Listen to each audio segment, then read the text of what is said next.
Hello and welcome to another one of my vlogs. I don't suppose it's escaped your notice that autumn is here now. Much colder, lots of rain, and sometimes there's a lot of wind. We've got roads that are wet, muddy from farmers coming out the fields, and covered in leaves. So it's time to get onto the winter bike now and leave the summer bikes alone unless the weather's really good. I introduced you to my winter bike in the first vlog. It's a Dawes Super Galaxy triple with 10-speed cogs on the back. It's been on the wall all this summer, so it was necessary to take it off and give it a wash, oil it and lubricate it thoroughly, and now we're out on the road testing it out to make sure everything's okay. We're about 10k into our 100k ride, and I've had it out for a short test run on the flat and everything seems to be okay. Today we're going to do a few hills, and that'll test out all the gear changing, etc., just in case I have to index it again.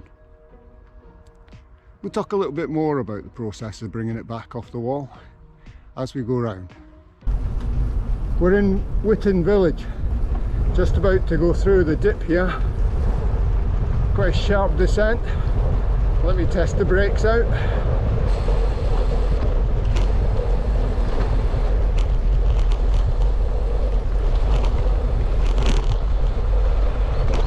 There, they're working fine. Along here we have a blind corner. Got to be careful in case there's vehicles coming the other way. Round we go, and into the ascent.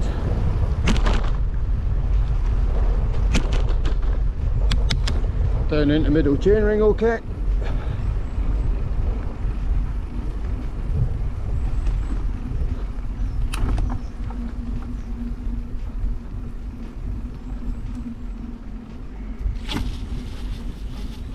Oh, we've cut in the blooming mudguard. And down to small chain ring now. No problems with that. See what it's like coming back up in a minute.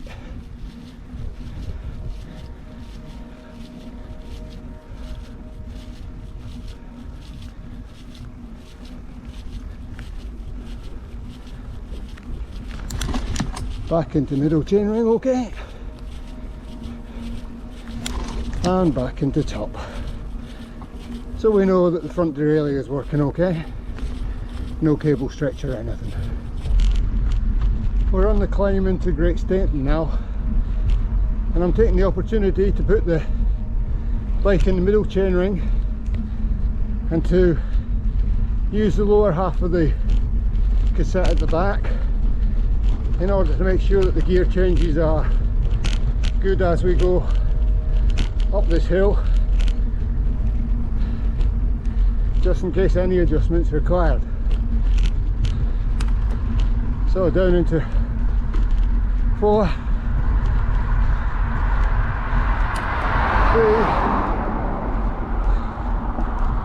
2 and 1.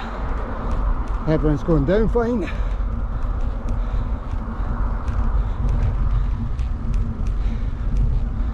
Now we come at the top of the hill, we can work them back up again. 2 okay, 3, 4 and 5.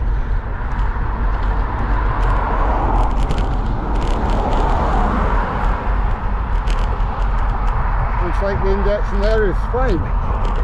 I've stopped in the village of Morden just to have a quick chat about what you do when you're going to put a bike on the wall for summer.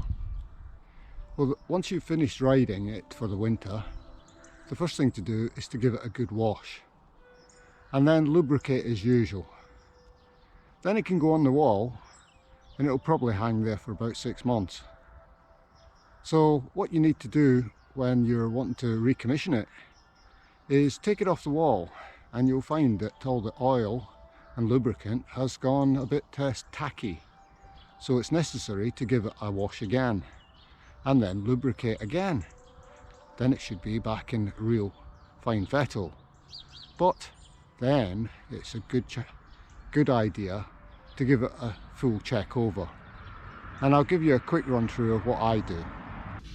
To check the bike over, I do what's known as an M-check, where we start down at the fork at the front, checking things like the quick release is okay, the brakes, the rims, the tensions in the spokes, and work our way up to the handlebars.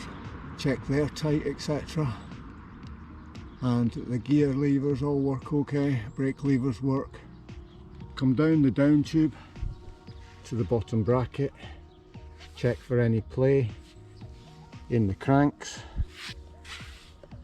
check the chain, see if it's worn, check the front derailleurs still tight on the tube, work your way back up to the saddle, check that that's tight, check there's no defects on the saddle, and then work your way back down the seat stays to the back wheel and check out the quick release, the tensions in the spokes, the rims, the tyres, that the derailleur is fixed okay. Once you've done that, then you should have a list of any defects that need to be looked at. We'll continue on our way to Ferry Hill, and I'll let you know what the defects were that I found once we got past there. We're riding through Ferry Hill station now, just about to take a left and do the long climb up into Ferry Hill. I showed you this in almost full detail on the blog about the South Durham mining villages, so I'll just show you the first part, and I'll see you at the top.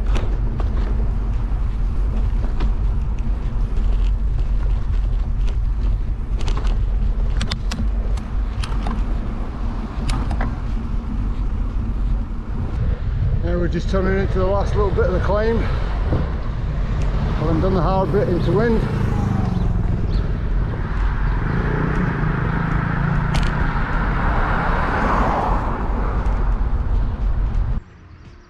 We're up in Kirkmerrington now, and I'm sure you're wondering what I found when I did my checks of the bike. Well, I only found 3 things, and all of these wear out over time. So the first of these was the front brakes. The pads on the brakes are about 75% worn, and so will need to be changed in the next 200 or 300 miles. Secondly, the chain.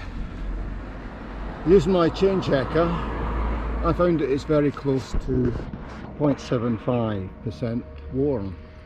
So that again will need to be changed in about the next 200 to 300 miles. And finally, the rim on the rear wheel.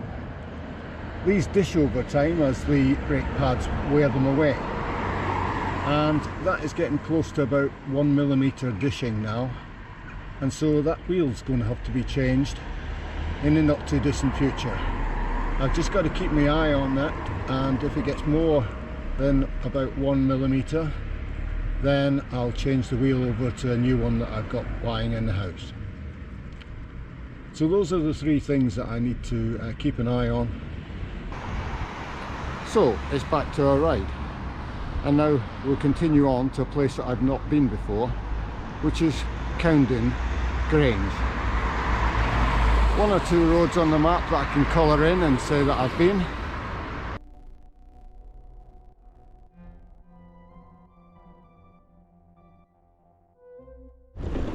And as you can see, it's quite cloudy today, and I'm on a new road for me. So down at the bottom of the hill here looks to be Cowden Grange.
We're on Eldon Bank now. Just a matter of putting it in the small chain ring and spinning it up to the top.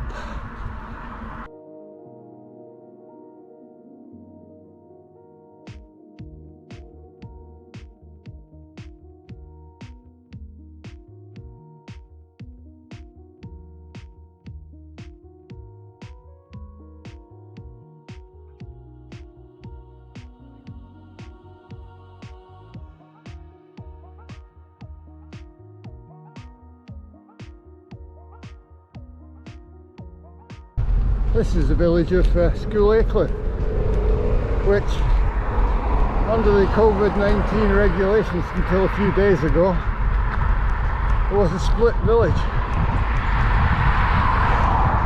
Those people living on the right are part of Durham County and couldn't have mixing of households indoors, whereas those on the left are part of Darlington and could. It was only with the introduction of the three-tier system that both Darlington and Durham came under the same rules of tier 2, and now there's no mixing of households indoors. We've just passed through the industrial estates to the south of Newton Aycliffe, and now we're passing through Aycliffe village so that we don't have to travel on the busy 167 for more than necessary. Pretty little village, and now we're climbing up to go over the A1 to turn right for Brafferton and our coffee stop at Cosy Coffee.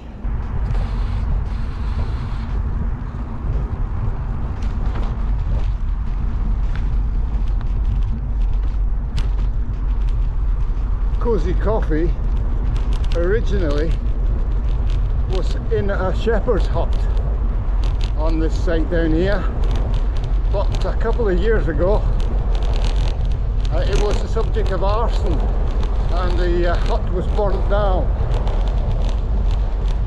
However, the owners were not to be beaten and now have their cafe situated in an old single-decker bus.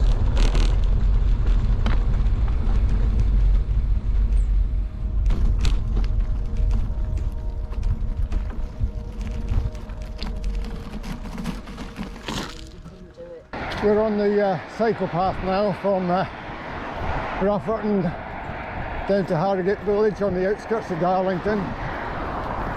Saves us having to go onto the busy A167.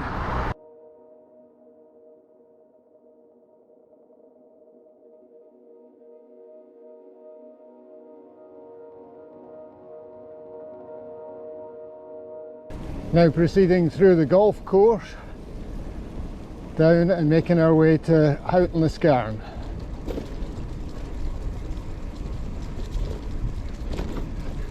You can see how muddy these paths get with the leaves that have come down and mushed up. No wonder the bike gets mucky. This is Houghton-le-Scairn, a village on the outskirts of Darlington. We're having to use the main road to go through here so that we can pick up the next cycle track that we want to use as we start to progress back towards Stockton and Billington. This cycle path will take us all the way to Middleton St George. It's on the bed of the old Stockton to Darlington Railway, which was inaugurated in 1825. We'll come to a bit that's been newly surfaced in a little while. This is in preparation for reinstating the whole line as a cycle path, so it'll be possible to go from Stockton to Darlington and onwards to Bishop Auckland, where the Stockton to Darlington railway I originally went to as well, without having to cycle on roads. Hopefully that'll be done in time for the bicentennial in 2025. The bridge ahead crosses the A66, but as you'll see, the floor of it is rubberized so that the horses that use it don't have any troubles.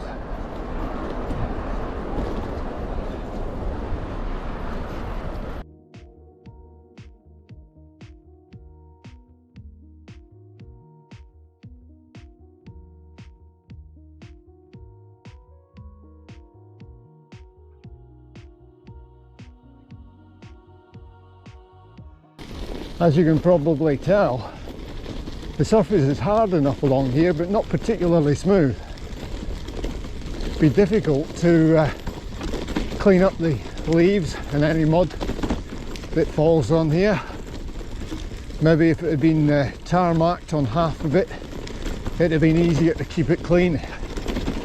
But not bad for cycling along here. Again, it's still on the 1825 railway course, and we'll come into Middleton St George on here and then take to the roads again. Yeah, making a close inspection of the surface, it can be seen that the divots in it are basically due to horses' hooves. With this being a bridle path, it's continually getting dug up by them. Right. So here we are coming to the end where we'll turn right into Middleton St George. The path does actually go on straight on past the local nature reserve. Leaving Middleton on St George, we're just going to cross the roundabout here, join on to the farm track that used to be the old road to Long Newton, and make our way up to Long Newton and Elton.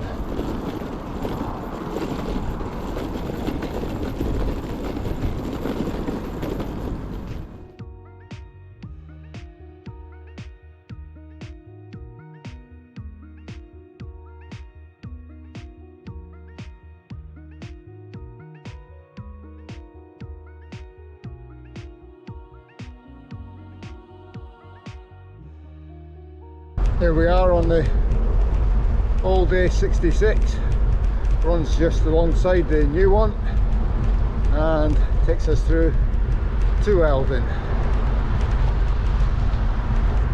Nice quiet road for cyclists.